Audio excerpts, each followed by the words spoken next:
Baik, Assalamualaikum warahmatullahi wabarakatuh.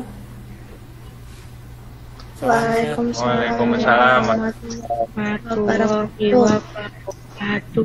salam sehat baik untuk kita semua. Waalaikumsalam warahmatullahi wabarakatuh. Untuk pembelajaran pada hari ini kita akan membahas tentang diagnosis kerusakan motor starter.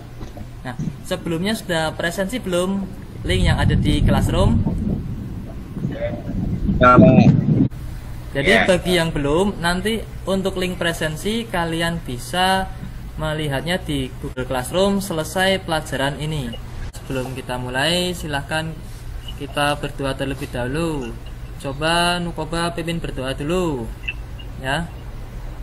Ya. Sebelum memulai pembelajaran pada hari ini, alangkah baiknya kita berdoa menurut agama dan kepercayaan masing-masing. Berdoa dimulai.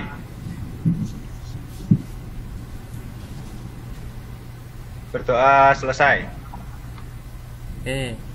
Untuk materi hari ini silahkan kalian berdiskusi lewat Google Classroom atau lewat WhatsApp group. Untuk temanya atau topiknya nanti akan saya share ke WhatsApp group tersebut. Nah, supaya memanfaatkan waktu, silahkan kalian segera berdiskusi dengan ketentuan kelompok yang tadi sudah saya bagi, ya. Silahkan masuk ke WhatsApp grupnya kelompok masing-masing. Oke, boleh Ya. leave dari Meet ini, silahkan.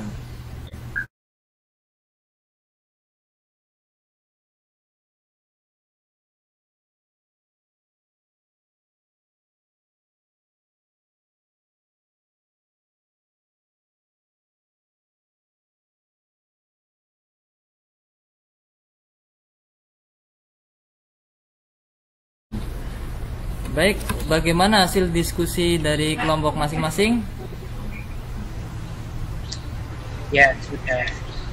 Ada yang mau menyampaikan hasil diskusinya terkait kerusakan, diagnosis kerusakan motor starter ketika pinion tidak mau bergerak atau pinion bergerak maju dan mundur? Silahkan salah satu dari perwakilan kelompok yang bisa menyampaikan pendapat atau tanggapannya.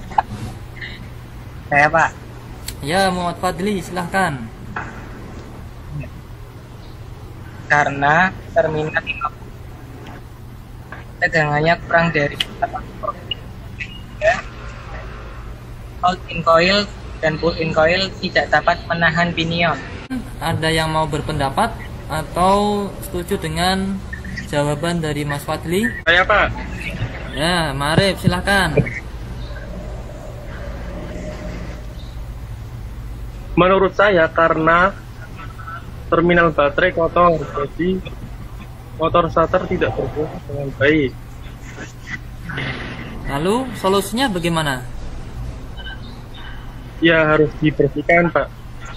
Ya, jadi untuk jawaban yang disampaikan oleh Ma'arif dan Fadli itu sangat bagus, ya. Ketika motor starter itu diputar kunci kotaknya kepada posisi ST, itu nanti pada pinion hanya bergerak maju dan mundur, betul. Tetapi ada jawaban yang benar. Kira-kira apa jawaban yang paling benar? Pada pemeriksaan kerusakan motor starter itu ada poin-poinnya, ya. Yang pertama, kalau misalnya saja kalian berada di bengkel, pasti yang akan diperiksa pertama kali apa? Yang pertama adalah tegangan baterainya, ya. Tegangan baterai berapa sih normalnya? 12 volt. Pada tegangan baterai tersebut sudah normal. Selanjutnya apa? Terminalnya dicek. Terminalnya kotor ataupun berkarat, jadi harus segera dibersihkan. Apa sih pengaruhnya? Ketika terminal pada baterai tersebut bocor atau terminal itu kotor, itu nanti akan menyebabkan penghambatan pada arus. Jadi walaupun baterainya itu tegangannya 12 volt atau lebih, tapi ketika terminal kotor, otomatis arus yang masuk atau yang menuju ke motor starter itu sangat kecil sehingga pinion akan keluar masuk. Nah, selanjutnya kalau tegangannya itu normal, terus terminalnya normal, lalu yang diperiksa apalagi? Terminal 50-nya. Terminal 50 itu selalu berhubungan dengan hole in coil dan pull-in coil. Hold-in coil itu berfungsi untuk menahan plunger. Pull-in coil berfungsi untuk menarik plunger. Ya, alasan kenapa pinion itu bergerak maju dan mundur karena hold-in coilnya itu tidak bisa menahan plunger. Akibatnya pinion bergerak maju dan mundur. Ya, dari sini ada yang mau ditanyakan atau ada yang masih belum jelas?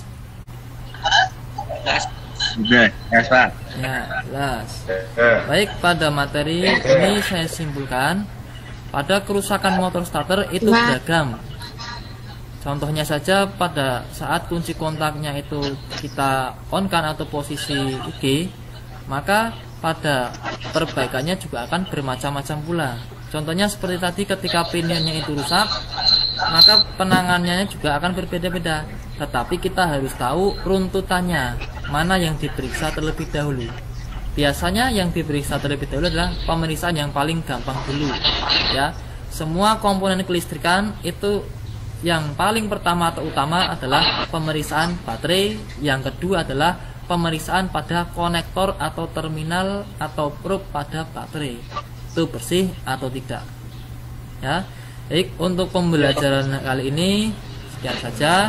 Jangan lupa kalian juga harus sering-sering belajar, sering membaca modul, ataupun bisa kalian melihat video tayangan yang ada berada di YouTube. Ya. Untuk menambah wawasan kalian. Ya. Terus jangan lupa pula kita harus menggunakan protokol kesehatan. Jangan berdekat-dekatan seperti itu Muhammad Mukoba itu, berdekat-dekatan itu. Ya. Ingat protokol kesehatan. Bagus itu pakai masker, tapi berdekat-dekatan. Ya. Ya. Terus sebelum saya tutup ada tugas tambahan. Nanti tugas tambahannya kalian kerjakan ada pada di Google Classroom, ya, berupa tugas portofolio. Kalian melihat video tentang diagnosis kerusakan motor starter, ya, kalian analisis dan diagnosis dalam bentuk laporan, lalu kalian kirim hasilnya pada WhatsApp grup bisa, atau dikirim melalui Google Classroom. Ya, sekian saja. Silahkan salah satu pimpin berdoa sebelum kita mengakhiri pembelajaran daring ini. Ya, sebelum mengakhiri kegiatan belajar pada hari ini, kita tutup dengan berdoa terlebih dahulu. Berdoa dimulai. Berdoa selesai. Baik, Pak Chandra akhiri. Assalamualaikum warahmatullahi wabarakatuh. Waalaikumsalam warahmatullahi wabarakatuh.